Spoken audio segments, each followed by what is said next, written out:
Ma'am Chief, no, relative to the ICT program, Department of Education. Ano bang ginagawa ng DepEd relative to ICT?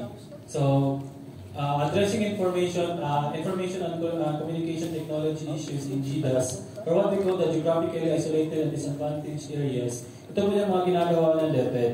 Una po is deployment of ICT equipment and learning tools. We have the last mile school.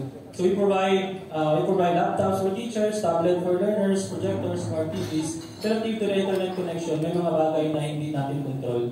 So that is why we are using other alternatives to really provide ICT or ICT infrastructure to our schools, particularly in GDAS. And also ICT packages for house and formal education. Another one is alternative learning modalities. So meron po kami niyan in Department of Education. So we have also the DepEd Common Onlines. No, and for the information, we have the e-eskwela materials for house, and also learning resources that are stored in USBs, no, and loaded in tablets.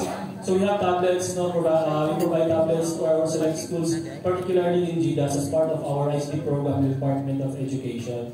And also partnership on external supports. No, external support, particularly in the ICT, no, providing internet connections, no, and other ICT materials for our GDAS areas, no, in geographically isolated.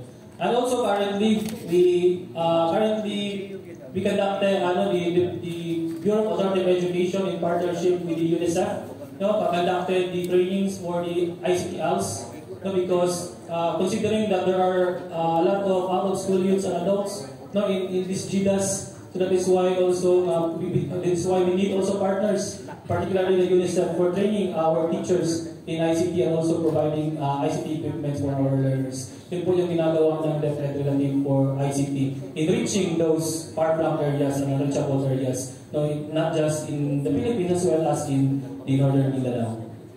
Alright, thank you. Sir Chen, you now have the floor. Thank you very much, Ma'am